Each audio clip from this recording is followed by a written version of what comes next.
Capítulo 11. Madame Polis. O céu azul estava salpicado de nuvens brancas e fofas, suavemente sopradas pela brisa primaveril que carregava consigo a fragrância da floresta. Gansos brancos bicavam a grama exuberante, pastando ao lado do rio sinuoso. Uma moça, vestida com um vestido branco acinzentado, observava-os atentamente com uma longa vara na mão. Seu semblante estava banhado pelos raios dourados do sol, expondo seus cabelos finos e felpudos. As tranças marrons da menina, elegantemente amarradas com um pano branco, revelavam seus traços jovens e vivos. Olhando para Lumian sentado sob uma árvore à beira do rio, Ava Lisier franziu levemente o rosto. Não estamos aqui para discutir qual lenda é mais fácil de investigar. Por que você se transformou em uma estátua de pedra que lembra as da catedral? Ava era filha de Guillaume Lisier, o sapateiro. Sendo um dos poucos jovens da aldeia, ela tinha um relacionamento amigável com Lumian e Raymonde. Estou pensando em um problema, respondeu Lumian, ainda olhando para os gansos brancos e as águas ondulantes. Que problema? Perguntou Raymonde Grey, que cuidava do bando de gansos de Ava. Lumian ponderou antes de responder. E se você encontrasse uma fera com uma pele grossa que sua arma não consegue perfurar, o que você faria? Obviamente, eu encontraria uma maneira de fugir. As montanhas estão repletas de feras. Não precisamos caçá-lo, respondeu Ava, sentindo que não havia nada com que se preocupar. Lumian grunhiu em desacordo. E se esse animal for excepcionalmente raro e os senhores da cidade o adorarem e estiverem dispostos a pagar 100 louis d'or por sua carcaça? 100 louis d'or, 2.000 velues d'or. Raymonde expirou pesadamente. Ele nunca tinha visto um louis d'or antes, nem usado um. Seu instinto foi primeiro convertê-lo em velues. Com uma quantia tão grande de dinheiro, ele poderia abrir um pequeno negócio em Dariege. Ele não teria mais que se preocupar com o pastoreio. Ele rapidamente pensou sugeriu, pegar uma espingarda emprestada. A pele da fera não pode ser penetrada, Lumian rejeitou categoricamente. Mesmo sabendo que a presa era apenas uma invenção da imaginação, sem valor no mundo real, ela não conseguiu evitar. É uma criatura poderosa.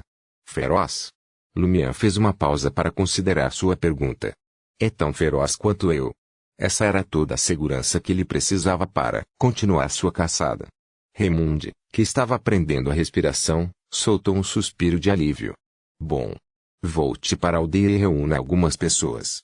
Cercaremos a fera e drenaremos sua força. Assim que estiver baixado, vamos amarrá-lo. Ele sabia que Lumian poderia lutar, mas isso era tudo. Nesse caso, só podemos esperar 10 louis d'or, ou até menos, lembrou Lumian. Ava, com seus deslumbrantes olhos, azuis como o lago, teve uma ideia. Eu já os vi caçar antes. Talvez possamos cavar uma armadilha e fazê-la cair.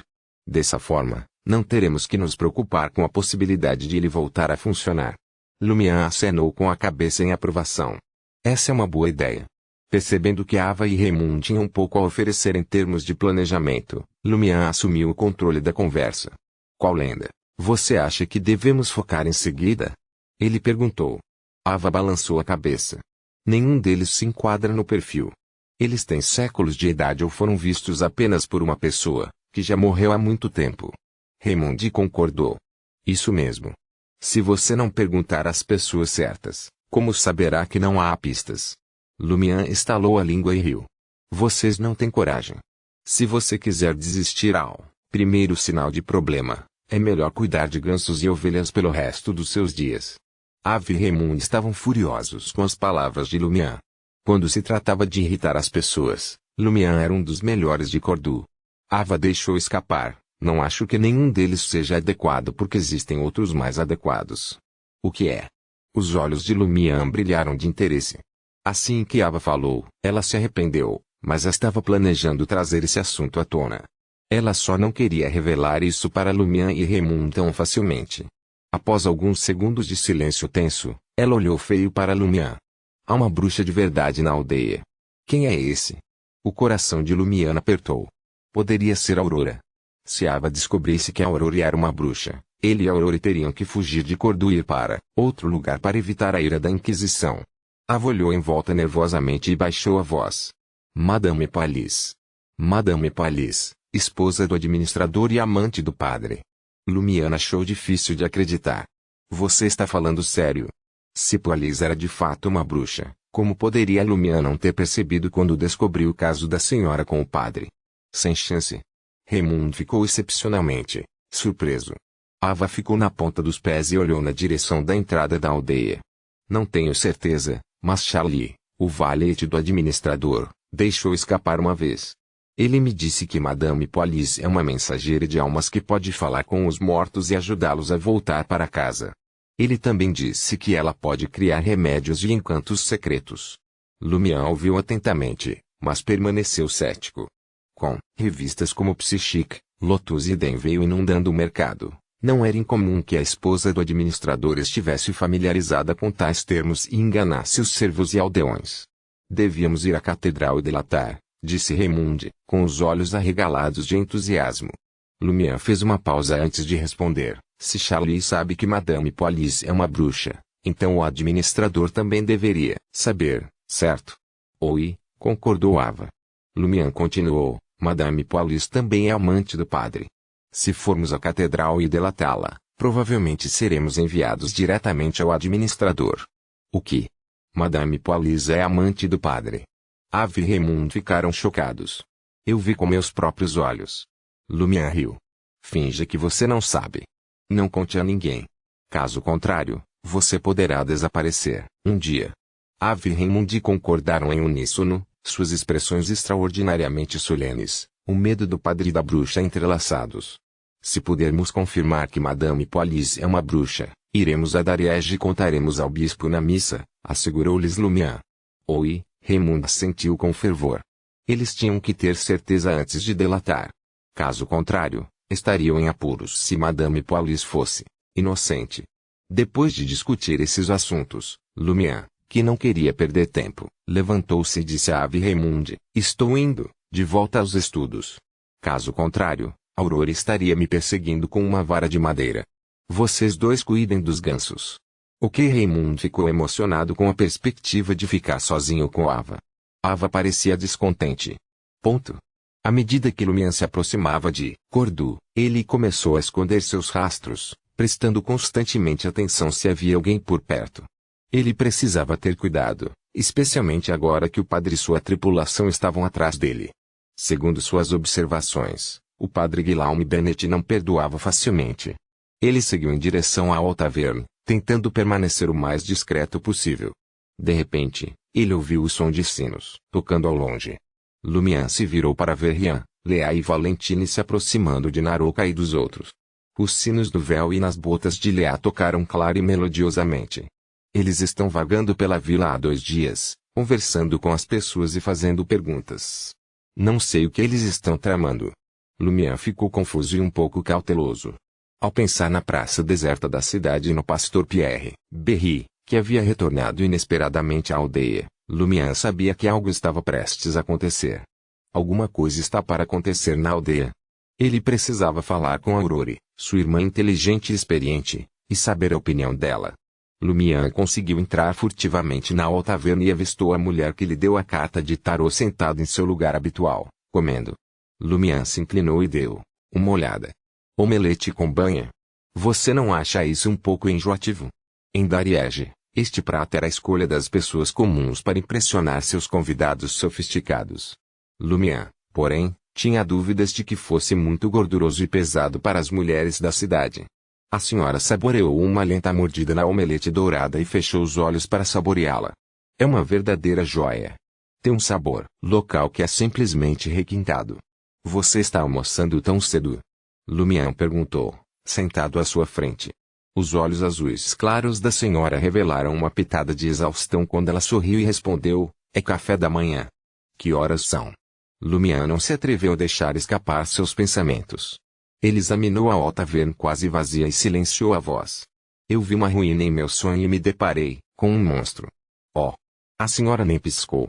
Sua expressão ainda continha um toque de provocação que Lumian não conseguiu decifrar. Lumian se recompôs e contou sua história. Como faço para derrotar esse monstro? A senhora sorriu e respondeu, está vivo ou morto? Ainda está chutando. Parece que não consigo matá-lo. Lumian parou e respondeu por reflexo. Ele ponderou seriamente por um momento. Antes de responder lentamente, posso senti-lo respirando. Então, Tem que estar vivo. Se ainda estiver respirando, tente mais. Corte sua cabeça. Ou despeje óleo e acenda. Enterre-o vivo, até. Quem sabe? Poderia simplesmente chutar o balde, sugeriu a senhora com indiferença enquanto saboreava sua refeição. Quando você tiver esgotado todas as opções e ainda assim não conseguir, venha até mim, mas não sou sua babá que vai mimar você em todos os pequenos problemas. Se você quiser aprender, terá que descobrir sozinho. Ela é muito encantadora. Lumian não ficou desanimado ou desanimada. Parecia que a senhora estava insinuando que ajudaria se as coisas ficassem realmente difíceis. E um monstro como esse nem vale a pena mencionar. Mas o que é trivial pode ser uma verdadeira dor de cabeça. Lumian sentiu uma enxaqueca chegando. Ele resolveu seguir o conselho da senhora. Ele começaria tentando decapitá-lo, queimá-lo, enterrá-lo vivo e qualquer outra coisa que pudesse imaginar. Capítulo 12. Correntes subterrâneas. Quando Lumian deixou a Altaverne, ele retomou seus modos subreptícios, seguindo o caminho que sempre levava para casa. Com certeza, ele avistou um dos capangas de Pons Bennett escondido atrás de uma árvore, espionando os transeuntes. O padre não sabe quando desistir. Lumian murmurou para si mesmo. Mas Lumian não poderia retaliar. Suas habilidades pessoais eram limitadas e ele não podia arriscar chamar a atenção da Igreja do Eterno Sol Ardente na região de Dariege. A Inquisição estaria sobre ele em um piscar de olhos, o que poderia significar a ruína para Aurore. A menos que Lumian fosse levado ao limite e não tivesse outra escolha senão abandonar a cidade, sua única opção seria expor as atividades desagradáveis do padre e forçá-lo a retirar-se para um claustro. Mas era mais fácil falar do que fazer. Lumian precisava ser cuidadoso e astuto, assim como quando deixou que os estrangeiros descobrissem o caso do padre com Madame Palisse. Lumian não queria fazer muito barulho por causa disso. Ele sabia que Belst, o administrador e juiz territorial, era um defensor da sua reputação. Se Lumian trouxesse à luz a situação de Madame Palisse, ele não receberia nenhum favor em troca. Não, seria mais provável que Belst se voltasse contra ele, cheio de bile e sarcasmo. Isso deixaria Lumian sem escolha a não ser fugir de Cordoue, com o padre e o administrador em seu encalço. Ele prosseguiu com cautela, fazendo um desvio por um beco estreito que serpenteava entre várias casas. Ao longo do caminho, Lumian confiou em sua inteligência e nos arredores para se esconder. Ele se escondeu atrás de paredes, passou por portas e se refugiou atrás de árvores sempre que necessário. Ao se aproximar do fim do beco, ele ouviu o som de vozes. Guillaume, por que perdemos nosso tempo perseguindo Zatke o dia todo? Vamos para a casa de Aurore esta noite e pegá-lo. Temos vantagem numérica e as habilidades de luta de Aurore não são suficientes para nos impedir. Podemos até conseguir reforços da cidade, se necessário. Guillaume. O padre também está aqui. Lumian parou, recuando para um canto para escutar a conversa e ver quais planos o padre tinha para ele. A voz de Guillaume Bennett era hipnotizante. Certamente, você não acha que essa é a extensão das capacidades de Aurore? Eu não ficaria surpreso se ela tivesse habilidades sobrenaturais além das minhas. Ah! Pons Bennett ficou obviamente surpreso. Uma bruxa, você diz? Guillaume, talvez seja hora de você se aventurar em Dariege e procurar a Inquisição. Se você conseguir capturar uma bruxa de verdade, a igreja sem dúvida lhe concederá uma grande recompensa. E, claro, você pode finalmente alcançar a força extraordinária que ansiava por todos esses anos. Imbecil, Guillaume Bennett repreendeu o irmão. Você não sabe o que está acontecendo nesta aldeia. A Inquisição tem narizes de cães de caça. Eles não ignorarão nenhuma anomalia. Quando chegar a hora, estaremos em apuros. Mesmo que a Aurore deseje negociar conosco, tenho outras soluções, disse ele. Não devemos despertar a atenção da Inquisição. Então, o que está acontecendo na aldeia agora? Lumian levou isso a sério e ficou curioso. Combinando suas observações de anormalidades, ele sentiu que algo terrível estava se formando e se desenvolvendo na aldeia, como uma corrente turbulenta sob o mar calmo. Para a consternação de Lumian, Pons Bennett não entrou em detalhes sobre o assunto. Em vez disso, ele se concentrou em outra coisa. Você tem alguma maneira de lidar com uma bruxa? Você não precisa saber, respondeu o padre, Guillaume Bennett, em tom abafado. O seguir. Podemos deixar de lidar com o Lumian, mas ainda temos que manter as aparências. Não podemos deixar ninguém suspeitar do meu desejo de vingança. Isso proporcionará as ligações de que os estrangeiros necessitam e terá um impacto negativo. O que você precisa fazer agora é lembrar cada pessoa relevante e assustar os caipiras que possam notar. Não deixe que eles contem tudo na frente desses estrangeiros. Guillaume, você quer dizer que esses estrangeiros estão aqui para investigar esse assunto? Pons Bennett parecia temerosa e preocupada. Olhe para você. Todo musculoso, sem cérebro. Você não se parece em nada com seu irmão, um líder nato. Lumian zombou de Pons Bennett interiormente. Apesar de seu desdém pelo padre, que ele via mais como um garanhão rude e ganancioso do que como um homem da igreja, Lumian não podia negar que ele tinha um certo charme rude. Seu estilo direto e dominador e sua mente clara conquistaram as massas no campo, tornando mais fácil para elas idolatrá-lo e confiar nele. Guillaume Bennett zombou. Não precisa se preocupar. Enquanto esses estrangeiros não encontrarem nenhuma prova real, continuarei sendo o padre de Cordu. Pons, você precisa entender que governar através do medo e da intimidação não levará à paz ou à prosperidade. A igreja não quer uma cidade em ruínas que não possa pagar impostos. Precisamos de amigos e seguidores para manter o controle. Ao oferecer-lhes proteção, podemos obter o seu apoio. A igreja confia em nós, moradores locais, nossos parentes, amigos e seguidores para lidar com os assuntos aqui e não traz pessoas de fora que possam fazer bagunça. Enquanto não houver provas sólidas, os superiores continuarão a acreditar em mim. Tudo bem, estou indo para a catedral. Isso parece lógico e persuasivo, mas sua sabedoria e percepção são limitadas a Dariege. Aurora me disse que quando a igreja confronta aldeias do que são invadidas por deuses malignos, eles as destroem completamente e arrasam a terra. Eles não matam apenas os adultos, mas até as crianças. Lumian quase se sentiu influenciado pelas palavras de Guillaume Bennett. Felizmente, Aurora o alertou sobre a terrível reputação da Igreja do Eterno Sol Ardente e da Igreja do Deus do Vapor e das Máquinas. Após a partida do padre, Lumian tomou um caminho diferente e voltou ileso para casa. Aurora, vestida com um avental imaculado, agitava-se em torno do forno. O que você está fazendo? Lumian perguntou com curiosidade. Ainda faltavam 2 horas para a hora do almoço. Aurora colocou uma mecha de seu cabelo loiro atrás da orelha e sorriu, experimentando uma nova receita, de torrada. Pão de arroz. Você não precisa passar por todos esses problemas. Lumian ficou comovido profundamente.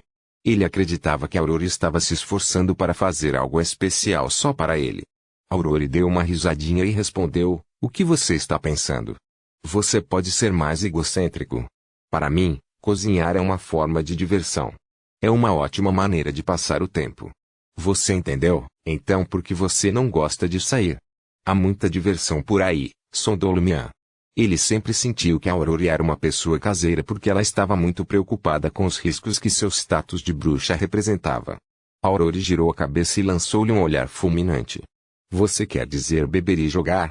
Lembre-se, sou eu mesmo, não dependo nem me apego aos outros.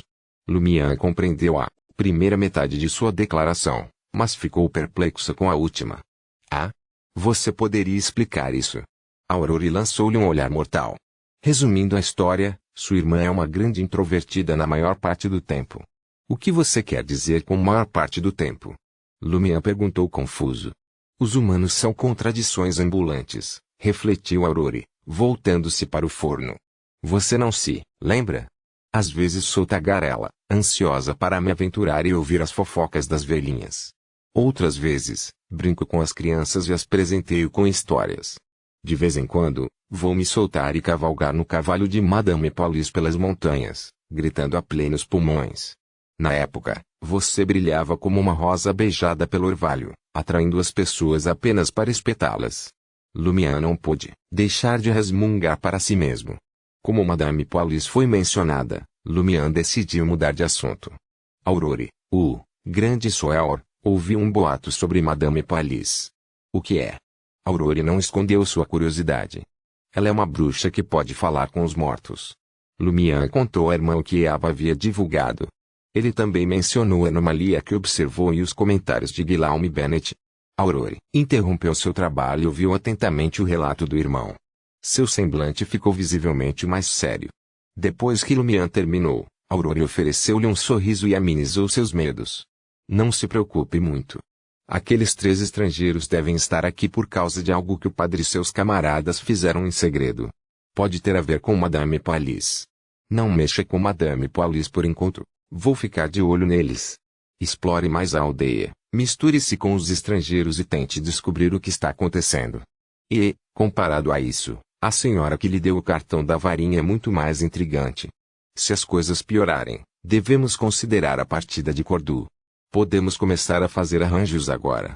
Ok, Lumian concordou com a cabeça. Após um breve silêncio, ele perguntou, curioso, Aurore, se precisarmos partir de Cordu, para onde você pretende nos mudar? Trevero. Aurore declarou sem hesitação.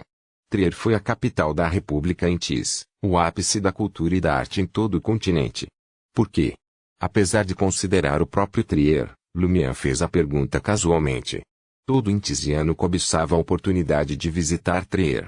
Aos olhos dos Trieres, havia apenas 2 tipos de indivíduos em Tis, Trieres e forasteiros. Aurore respondeu com indiferença. Um profeta disse certa vez, enquanto Trier durar, alegria e alegria nunca vacilarão. Capítulo 13. Tentativa. Era madrugada e tudo estava quieto. Lumian agitou-se em seu sonho mais uma vez. A primeira coisa que ele vislumbrou foi uma leve névoa cinzenta. No impulso, ele enfiou a mão no bolso da camisa. A sensação gelada de metal frio e duro foi imediatamente registrada em sua mente. Ele recuperou o objeto que sentiu. Um brilho dourado iluminou seus olhos. Era uma moeda de ouro. Um Louis d'Or. Ainda está aqui. Lumian sentou-se e olhou para si mesmo. Ele ainda vestiu o traje de algodão, as calças e a jaqueta de couro de sua última expedição. O forcado de aço de quase 2 metros de comprimento o machado preto e afiado estavam ao alcance do braço. Esta era precisamente a mesma condição de quando ele saiu do sonho. Em outras palavras, esse sonho é persistente. Não zerou cada digitação. Lumian mexeu no Louis d'Or e enfiou-o no bolso interno da camisa de algodão. Embora não pudesse ser realizado, ainda era uma alegria tê-lo. Lumian levantou-se da cama e olhou pela janela por um momento, garantindo que o pico da montanha vermelha nas ruínas não tivesse mudado. Ele içou o machado e o forcado, saiu do quarto e entrou no corredor mal iluminado. O quarto de Aurore e as portas do escritório permaneceram entreabertos. Lumian os estudou brevemente e de repente teve uma ideia. No sonho, meu quarto é praticamente idêntico à realidade. Ele contém todos os elementos esperados. O quarto de Aurore parece o mesmo à primeira vista. No entanto, posso localizar seu caderno de bruxaria, sua fórmula de poção secreta ou aprender como se tornar um bruxo em seus aposentos. Essa noção era semelhante a um sussurro do diabo, fazendo o coração de Lumian disparar. Ele ficou tentado a tentar. Comparado a explorar as ruínas desconhecidas, perigosas e enigmáticas, vasculhar o quarto de Aurore era a opção mais simples e segura. Não. Lumian balançou a cabeça vigorosamente e deixou a ideia de lado. Ele prefere arriscar do que violar a privacidade de Aurore. Ele não se aventuraria no quarto dela sem a aprovação dela. Isto foi devido ao seu respeito por Aurore. Se não fosse por Aurore, ele teria morrido nas ruas quando criança, há 5 anos. Lumian desviou o olhar dolorido e dirigiu-se às escadas. Se o ocupante da sala não fosse Aurore, ele já teria se aprofundado em busca de informações úteis. Uma vez lá embaixo, Lumian não apressou sua partida. Em vez disso, inspecionou as provisões na cozinha. O azeite, o óleo de milho e a gordura animal que Aurore acumulou estavam cuidadosamente arrumados em baldes e latas, como na realidade. Quase instintivamente, Lumian ergueu o balde com óleo de milho e colocou-o perto do fogão. A única razão para escolhê-lo foi que a gordura animal e o azeite eram mais caros. Então ele habilmente acendeu uma chama na lareira com carvão e lenha e fez algumas tochas para acender. Ele estava se preparando para incinerar aquele monstro. Naturalmente, seria preferível que existissem outras opções. Esse foi o último recurso. Após completar essas tarefas, ele pegou seu machado, abriu a porta e partiu. Lumian então observou algo incomum. A leve névoa cinzenta que impregnava o sonho parecia mais úmida do que antes. O chão sob seus pés também estava ligeiramente enlameado. Choveu? Este lugar persiste e se desenvolve naturalmente de acordo com certas leis quando estou ausente ou sonhando. Lumian ficou um tanto surpreso, mas teve a impressão de que isso era apropriado. Relembrando as histórias bizarras de Aurore, ele de repente teve uma ideia. Este não pode ser o mundo real, pode? Meu sonho está conectado ao mundo genuíno. Essa carta de tarô me permite atravessar a barreira entre o sonho e as ruínas enquanto estou consciente. Lumière rapidamente examinou os arredores e percebeu que uma névoa cinzenta e interminável cercava os dois lados das ruínas, na periferia do sonho. Vou verificar mais tarde. Não vou me aventurar nas ruínas. Sairei da névoa cinzenta e verei se é um sonho surreal e irracional depois de passar pela névoa cinzenta, ou se há terra, céu, vila e cidade tangíveis. Se fosse o primeiro, significava que este lugar ainda era um sonho. Caso contrário, Lumière teria que confirmar que mundo era esse. Ele supôs que, com base no uso do Louis-d'Or, este lugar ainda parecia estar na República Antis, mas pode não ser era atual. Poderia ser um local que desapareceu há décadas ou séculos. No entanto, Lumière sentiu que havia uma grande probabilidade de ele não conseguir sair da névoa cinzenta que o cercava. Ele reuniu seus pensamentos e seguiu em direção às ruínas. Ele não esqueceu que o propósito de entrar no sonho era tentar enfrentar aquele monstro. Depois de percorrer 100 a 200 metros no deserto lamacento cheio de cascalho e fendas, Lumière parou abruptamente. Ele pensou em um problema. Ele havia esquecido algo em seus preparativos mais cedo. Anteriormente, sua residência de 2 andares não tinha chamas. Era bastante seguro neste mundo envolto em névoa cinzenta. Mas agora tinha uma fornalha ardente, que emitia luz. Atrairia um enxame de monstros e tornaria a zona segura. Lumière instintivamente virou a cabeça e olhou na direção de onde veio. Ele observou que um brilho escarlate havia sido gravado em várias janelas de vidro na base da estrutura de 2 andares semi-submersa na tênue névoa cinzenta. Era semelhante a um farol no mundo escuro. Considerando que já havia decorrido um tempo considerável, era evidentemente tarde demais para tentar extinguir o incêndio. Lumière apressou o passo e entrou nas ruínas, refugiando-se no prédio que desmoronou devido a um incêndio. Ele prendeu o machado na parte de trás do cinto e escalou agilmente uma parede, escondendo-se em um recanto sombrio separado por tijolos e madeira. Lumière olhou para sua casa do outro lado do deserto. Com o passar do tempo, ele não testemunhou nenhum monstro atraído pelo fogo. Parece que o fogo não provocará nenhuma mudança. No mínimo, minha casa não será cercada por monstros. Lumière deu um suspiro de alívio. Isso significava que mesmo que ele encontrasse algum perigo, contanto que pudesse fugir para casa imediatamente e dormir o mais rápido possível, ele poderia evitá-lo com sucesso. Ele começou a pensar em como atrair e eliminar o monstro anterior. Do breve confronto, ele deduziu que sua força, velocidade, tempo de reação e agilidade eram semelhantes aos dele, mas ele podia sentir que lutava por instinto.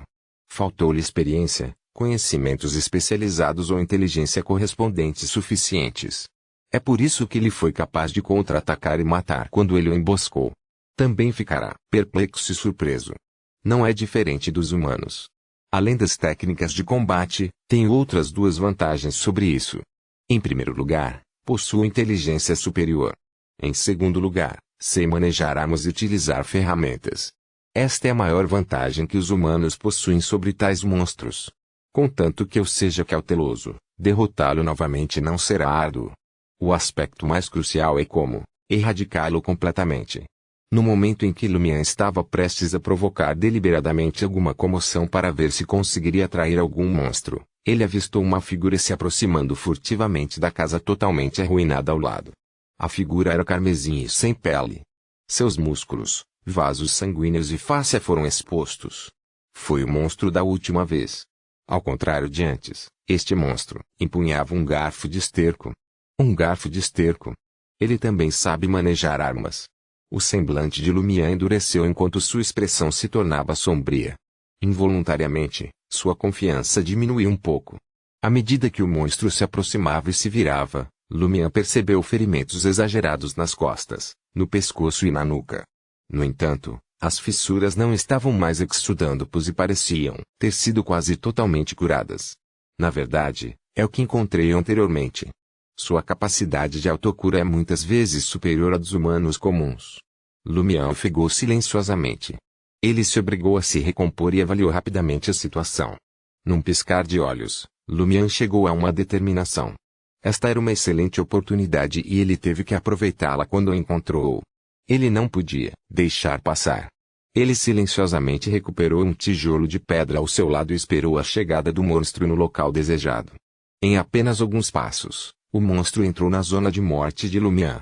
Lumian jogou abruptamente o tijolo de pedra no chão atrás do monstro. Baque! O tijolo de pedra fez barulho, fazendo com que o monstro girasse e examinasse o agressor. Ao ver isso, Lumian agarrou o machado, com as duas mãos e atacou ferozmente da parede em direção ao monstro. Bang! O machado desceu pesadamente sobre o pescoço do monstro, partindo em dois. Com baques duplos, Lumian e o monstro caíram no chão simultaneamente. Lumian levantou-se agilmente, pegou seu machado e disparou, desferindo golpes pesados no pescoço do monstro. 1, 2, 3 vezes. O monstro nem teve chance de resistir antes que sua cabeça fosse decepada. Quando a cabeça rolou para o lado, o corpo sem pele convulsionou 2 vezes e cessou o movimento. Lumian não parou por aí. Ele deu um passo diagonal, girou o machado e pulverizou a cabeça cruel com suas costas grossas, reduzindo-a a fragmentos. Posteriormente, ele girou e golpeou os músculos expostos, vasos sanguíneos e fáscia, esmagando o coração e outros órgãos vitais. Depois de fazer tudo isso, Lumian deu 2 passos para trás e examinou seu trabalho. Ele ofegou e riu baixinho. Eu pensei que você fosse realmente invencível. Quem diria que você possuía tão pouca habilidade? Em meio às risadas contidas, o cadáver decapitado saltou abruptamente para cima. As pupilas de Lumian se contraíram e ele instintivamente desejou girar e fugir. Ele reprimiu com força esse impulso e avançou mais uma vez, brandindo seu machado. Depois que o cadáver quicou 2 vezes, voltou à mobilidade, como se tivesse se contorcido em vão. Lumian examinou-o por mais algum tempo e finalmente verificou que o monstro estava totalmente morto. Que tenaz! Lumian suspirou interiormente. Então, ele se inclinou e se agachou. Ele empregou seu machado para abrir os músculos fáscias e examinou o cadáver. A estrutura corporal do monstro não era diferente da de um humano, mas seus músculos eram evidentemente mais animados. Embora já estivesse morto, algumas de suas incisões ainda se contorciam ligeiramente. Não há nenhum tesouro, nem nenhum poder sobrenatural transferido para o meu corpo. Lumian avaliou seu estado atual e sentiu-se um tanto desencantado. O ditado de que alguém fica mais forte a cada monstro que mata, na verdade só existia nos contos de Aurore. Ele então realocou o cadáver do monstro e entrou no prédio em ruínas e o sepultou com tijolos e madeira. Posteriormente, ele vasculhou a casa incendiada, na esperança de descobrir algo. Capítulo 14. Monstro diferente. Depois de muita busca, Lumian encontrou um número considerável de moedas de ouro, moedas de prata e moedas de cobre. No total, foram 197 veludo e 25 copete. Entre eles, só Louis d'or constituía 5. Quanto às notas de papel, ele descobriu apenas alguns vestígios suspeitos. Além do dinheiro, Lumian também descobriu um pequeno livro azul. O livro tinha capa azul acinzentada e media aproximadamente 21 por 28,5 centímetros, tamanho típico encontrado nas aldeias e cidades do Intis. Foi um almanaque misturado com os ensinamentos religiosos das 2 principais igrejas. Teve um efeito bastante positivo na orientação dos agricultores e pastores para cultivar, produzir e pastar para enriquecer as suas vidas espirituais. Naturalmente, apesar de terem passado quase 2 séculos desde que o imperador Roseli defendeu a escolaridade obrigatória, ainda havia um grande número de agricultores, pastores e trabalhadores, que não sabia mais do que um punhado de palavras e eram analfabetos. Eles só podiam confiar nas explicações de certas pessoas ao seu redor para obter as instruções de que precisavam no livro azul, literalmente conhecido como livro Bleu. Lumian folheou algumas páginas com indiferença e percebeu que o livro Bleu não era diferente do seu. Acontece que parecia um pouco mais velho no geral. Ao livre, Bleu e muito velador, esta família é, sem dúvida, abastada no campo. Não existem mais do que 5 famílias assim em Cordu. Lumian descartou o livro Bleu e colocou as moedas de ouro, prata e cobre em bolsos diferentes. Alguns estavam escondidos no bolso da camisa de algodão, alguns estavam enfiados no bolso da calça e alguns estavam enfiados ao acaso no bolso da jaqueta de couro. Embora Lumian soubesse que essa riqueza não poderia ser transformada em realidade, ele não resistiu em coletá-la para a guarda. Essas pequenas bugigangas de ouro, prata ou cobre eram simplesmente irresistíveis. Durante seus dias como vagabundo, ele valorizava cada moeda que encontrava, mesmo que fosse apenas uma moeda ou uma lambida. Muitas vezes ele lutou com outros por eles e assumiu riscos para obtê-los. Depois de explorar a área, Lumian ergueu o machado e rastejou em direção ao prédio desmoronado, próximo ao pico da montanha marrom avermelhada. Ele prosseguiu cada vez mais fundo. Cada vez que ele atravessava o espaço vazio no centro do ringue, ele ficava apreensivo com a possibilidade de dezenas de monstros o emboscarem repentinamente em uma área sem cobertura. Na leve névoa cinzenta, Lumian se agachou e se esgueirou atrás de um muro de pedra meio desmoronado. Ele se agachou ali e utilizou-o para esconder sua forma. Ele cuidadosamente colocou a cabeça para fora e examinou a área à frente. Era uma faixa estreita entre duas fileiras de edifícios destruídos. Não havia árvores, nem ervas daninhas, apenas cascalho, fendas e terra. De repente, uma figura saltou na linha de visão de Lumian. Ele estava no prédio oposto, olhando para alguma coisa. Esta figura estava vestida com uma túnica preta com capuz. Na parte de trás, não havia nada de peculiar. Parecia ser um humano comum. O coração de Lumian se apertou quando ele ficou ainda mais vigilante. Em tal ruína de sonho, a aparência de uma pessoa normal era muito mais assustadora do que a aparência de um monstro. Como se sentisse que alguém o estava observando, a figura girou lentamente. Lumian deu uma rápida olhada antes de retrair a cabeça apressadamente. Ele encostou-se na parede e não se atreveu a se mover. Com apenas um olhar, teve a impressão de ter descido ao inferno ou ao abismo. A figura era de fato humana, mas ele tinha 3 rostos e 6 olhos.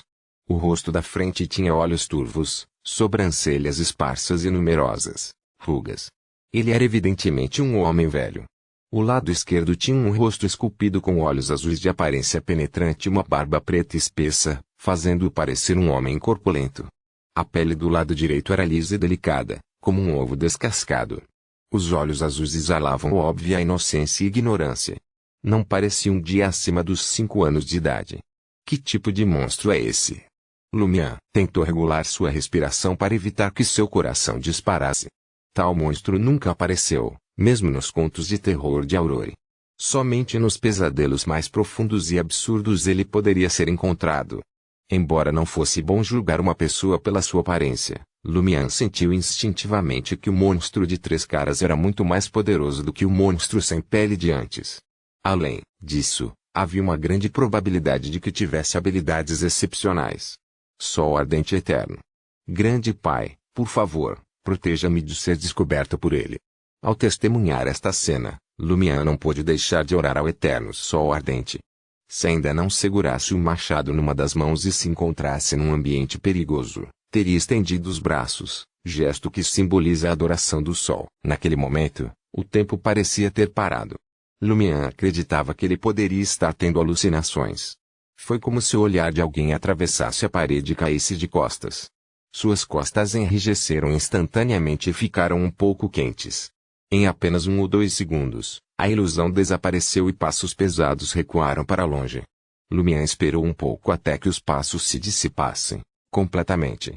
Então, ele gradualmente endireitou os joelhos, virou-se e colocou a cabeça para fora para examinar a área à frente. O monstro estava mais longe, tendo chegado atrás do prédio desabado cujos 2 lados ainda estavam de pé. Metade do seu corpo era visível na leve névoa cinzenta. Ainda estava de costas para Lumian, como se tivesse se transformado em uma estátua. Lumian deu um suspiro, de alívio. Ele não tinha confiança para enfrentar tal monstro. É definitivamente impossível se aventurar mais fundo nas ruínas daqui. Devo contornar isso. Não haverá monstros comparáveis em outros lugares. Quanto mais me aproximo do pico da montanha, mais potentes serão os monstros que surgirão. Lumian retraiu o corpo e ponderou um pouco antes de decidir encerrar a noite. Ele pretendia perguntar à mulher que lhe deu a carta de tarô depois do amanhecer para ver se havia um meio de lidar com um monstro de 3 caras. Se não houvesse alternativa, ele consideraria fazer um desvio. Ele arqueou as costas, separou-se da parede e seguiu na direção de onde veio. Naquele momento, ele teve uma noção. Se eu dormir nessas ruínas, poderei escapar do sonho. Considerando a possibilidade de numerosos monstros nas proximidades, ele suprimiu o desejo de experimentar, por enquanto. No caminho de volta, Ele revistou apressadamente todos os prédios destruídos pelos quais passou, mas não conseguiu desenterrar nenhuma informação escrita útil. Havia apenas algumas moedas. Depois de recuar um pouco, Lumian teve uma ideia e decidiu fazer um desvio. Ele se aproximou da casa incendiada que encontrou, primeiro pela lateral, onde havia enterrado o monstro sem pele. Ele queria ver se a morte do monstro seria detectada por seus parentes e se isso resultaria em alguma mudança. Depois de localizar o local e se esconder, Lumian colocou a cabeça para fora e examinou a área-alvo. No momento seguinte, avistou outra figura. A figura era meio humana e meio besta.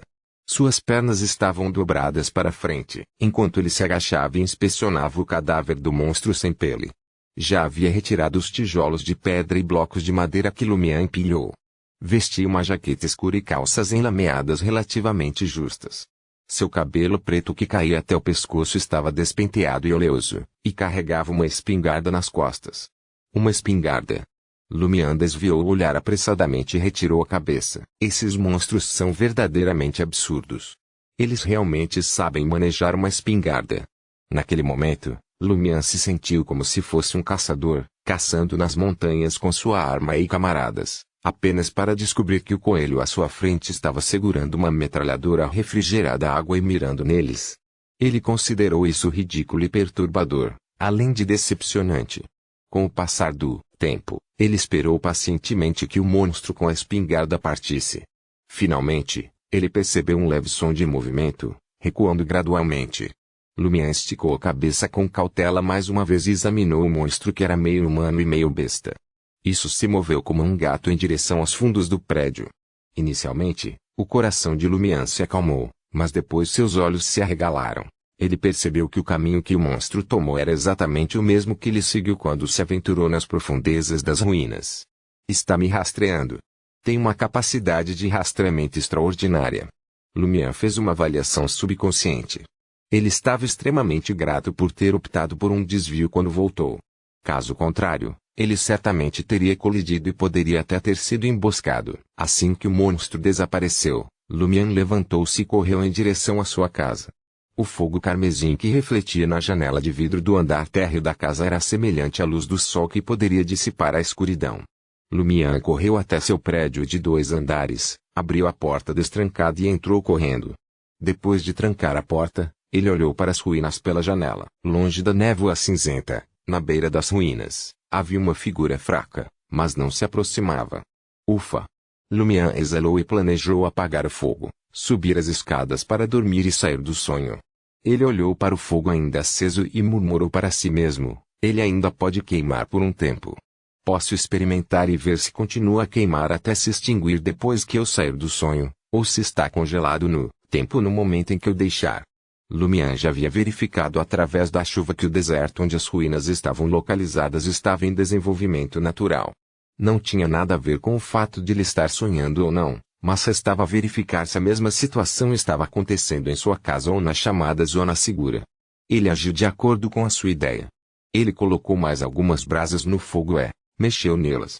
Então, ele carregou o machado e o garfo de aço para o 2º andar e entrou no quarto. Quando Lumian surgiu, era logo depois do amanhecer. Ele inspecionou seu pijama parecido com uma camisa. Como previsto, ele ficou desanimado ao descobrir que as moedas de ouro, prata e cobre não o acompanharam na realidade. Lumian saiu da cama e esticou o corpo. Ele caminhou até a mesa e estendeu a mão para fechar as cortinas. Em meio ao som, um brilho suave e refrescante penetrou. Assim que a janela se abriu, o ar fresco e orgânico invadiu as narinas de Lumian. Ele não pôde deixar de se estender, sentindo que acordar cedo às vezes era bastante agradável. É claro que isto também se deveu à campanha patriótica de saúde pública que o imperador Roseli lançou. Foi também graças aos governantes subsequentes que o preservaram e apenas alteraram o seu nome.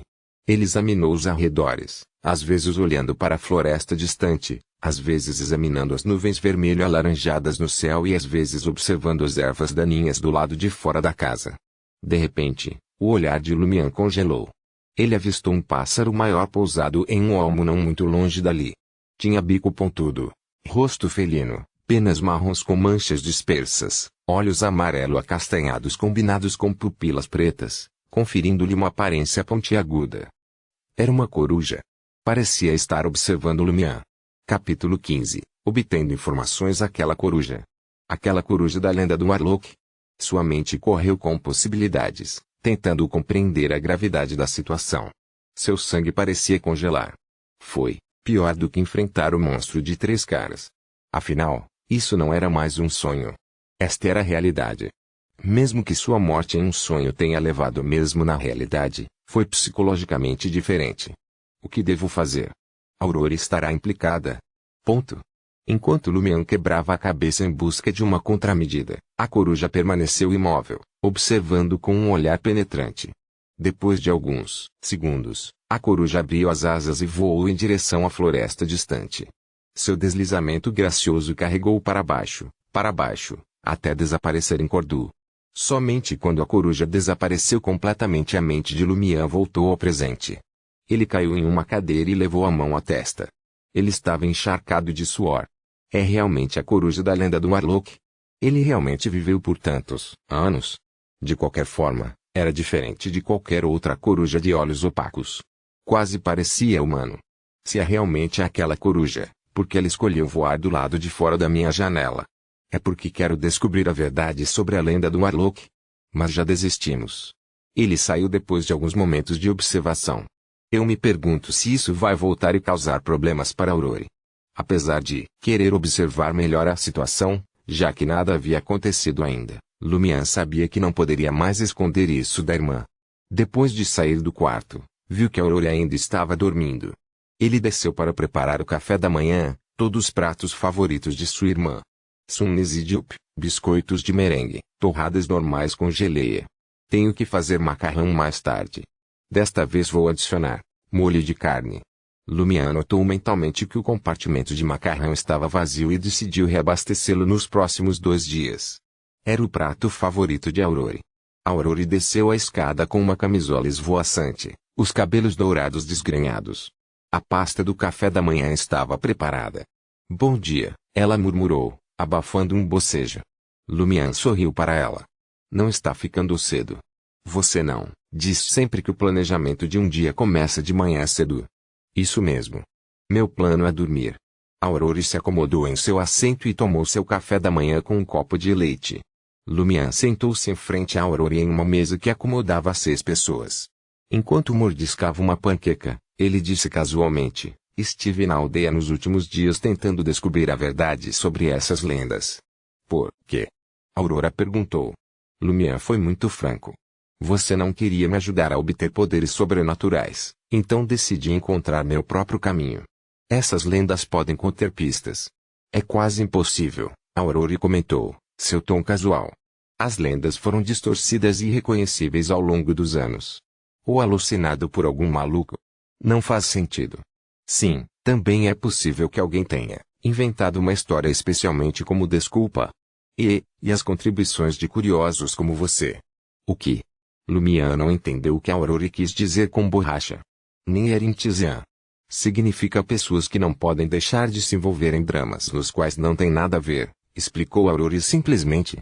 E a julgar pela forma como você está levantando esse assunto de repente, suponho que você causou alguns problemas e agora não tem escolha a não ser voltar para casa e pedir ajuda à sua irmã.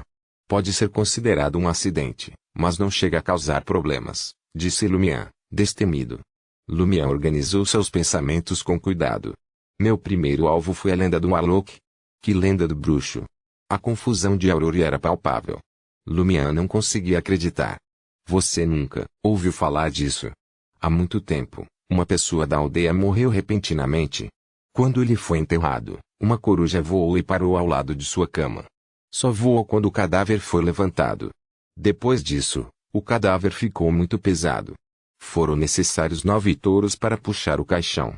Só então os aldeões souberam que a pessoa era um bruxo quando estava vivo. Aurora estava ouvindo atentamente. Eu, realmente não conhecia tal lenda antes. Não faz sentido. Lumiã ficou incrédulo. Aurora pode ter sido uma pessoa caseira, mas ainda arranjava tempo para socializar com as outras velhinhas da cidade. Ela adorava contar histórias para as crianças e estava sempre atualizada com as últimas fofocas de Cordu. Era difícil acreditar que ela não tivesse ouvido falar da lenda do feiticeiro que circulava há anos. Mas o que era ainda mais intrigante era o fato de sua casa ter sido construída no mesmo local onde ficava a casa do feiticeiro.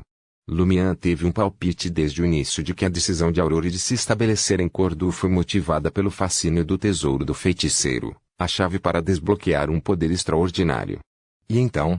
Aurora perguntou calmamente. Lumian respondeu com sinceridade: fizemos algumas pesquisas e obtivemos a confirmação dos anciãos da aldeia. Esta não era uma história complicada. O Arlok realmente existiu, mas isso foi há décadas. A igreja queimou a casa e agora a terra pertence a você. É assim mesmo? Aurora ficou obviamente um pouco surpresa. Eu sabia. Sempre há um problema. Por que outro motivo eles me venderiam esta terra a um preço inferior ao normal? Achei que era por causa do meu dom de falar, quando se tratava de velhinhas. Ela pensou por um momento e perguntou: então, a igreja queimou o corpo do feiticeiro? Lumian assentiu. Sim. Suas cinzas estão enterradas no cemitério ao lado da catedral. Ele continuou: desistimos deste assunto porque todas as pistas levaram a um beco sem saída. Mas esta manhã vi uma coruja do lado de fora da minha janela. Parecia exatamente com o da lenda. A expressão de Aurora ficou séria. Você está certo. Não posso dizer com certeza, mas não parecia uma coruja comum, respondeu Lumian objetivamente. Aurora ponderou por um momento antes de dizer lentamente: não deixe a aldeia por enquanto. E depois de escurecer, não saia até eu terminar de investigar a situação. Ela deu um sorriso amargo. Eu já avisei você antes sobre os perigos de buscar poder sobrenatural. Mas olhe, o problema já encontrou você. Felizmente, parece que a outra parte não tem nenhuma intenção maliciosa. O problema deve ser resolvido com relativa facilidade. Que bom que você está em guarda. Lumian abaixou a cabeça e disse sem rodeios: grande Soelor, eu estava errado. Ele mudou de assunto. Seus amigos por correspondência responderam. Como pode ser tão rápido? Não é como se estivéssemos enviando post. Aurora zombou. Lumian ficou intrigado. Postia não se refere a cartas e pacotes enviados pelos correios. Ele não estava muito preocupado. Afinal, Aurora costumava usar palavras estranhas. Ponto. Na entrada da Hall Tavern, Lumian ficou lá e examinou a área. Ele sabia que a mulher que lhe deu a carta de Taru ainda não estaria acordada, então estava procurando os três estrangeiros, Rian, Lea e Valentine. Como esperado, o trio estava desfrutando de um farto café da manhã em uma mesa dentro da taverna. Lumian observou-os por alguns segundos, saboreando os rolinhos de truta, o vinho e o pão de maionese, antes de sair sem incomodá-los. Algum tempo depois, enquanto Rian e os outros se preparavam para continuar passeando por Cordu e conversando com os moradores locais, Lumian se aproximou deles com os braços abertos e um sorriso brilhante. Bom dia, meus repolhos. O rosto de Valentine se contraiu, e entre Rian e Lea, um parecia um pouco envergonhado enquanto o outro parecia divertido. Eles estão vestidos exatamente iguais. Eles não trouxeram muitas mudas de roupa, apesar de estarem fora. Lumian notou que Lea ainda usava um vestido justo de cachemira pregueado, um pequeno casaco branco e um par de botas Marselha, cada uma adornada com um pequeno sino prateado. Seu véu, que também funcionava como chapéu, também tinha sinos presos a ele. Rian ainda usava um casaco de lona sem graça e calças amarelo claras, encimado por um chapéu coco escuro e áspero. E Valentine ainda tinha cabelo, empoado e maquiagem no rosto. Bom dia, Lumian. O que te traz aqui? Rian perguntou calmamente. Lumian parecia ofendido ao responder. Bem, vocês são meus amigos e não tenho nada para fazer. Pensei em vir me visitar. Ele então os questionou. Percebi que vocês conversaram com as pessoas da aldeia nos últimos dias. Há alguma coisa que você queira perguntar? Vocês podem vir até mim se tiverem alguma dúvida, meus repolhos. Eu sou seu amigo. Não podemos confiar na sua resposta, Valentina interrompeu. Rian lançou-lhe um olhar, sinalizando-lhe para se acalmar. Lumian sorriu. Então você pode confiar completamente nos outros. Lea ficou sem palavras, enquanto Rian pensou por um momento antes de responder. Na verdade, não podemos confiar completamente em ninguém. Temos que fazer um julgamento abrangente com base nas respostas que obtemos de diferentes pessoas e na situação que observamos. É mais parecido. Lumian abriu as mãos. Bem, então não faria mal nenhum ouvir minha resposta. Pelo menos é uma referência. Rian ficou em silêncio por um momento antes de olhar ao redor. A manhã em Cordu estava repleta de pessoas indo para as fazendas, mas quase não havia ninguém perto da Tavern. O negócio é o seguinte, ele disse finalmente. Estamos aqui para encontrar alguém. O padre? Lumian perguntou com um sorriso. Rian balançou a cabeça. Não. Visitamos o padre para encontrar essa pessoa. Quem é esse? Lumian perguntou com interesse. Conheço todos na aldeia. Eu deveria ser capaz de ajudar. Rian não demonstrou nenhuma alegria. Na verdade, não sabemos quem é essa pessoa, quantos anos ela tem ou como é. Recebemos uma carta não assinada há algum tempo e estamos tentando encontrar a pessoa que a escreveu. Lumian não pôde deixar de se perguntar se a carta era de um informante. Ele fingiu perplexidade. A pessoa que escreveu a carta não entrou em contato com você depois que você chegou à aldeia? Não, Leal respondeu por Rian. Talvez eles não se sintam seguros e não confiem em você? Lumian sugeriu ansiosamente. Você não consegue extrair nenhuma pista do conteúdo da carta.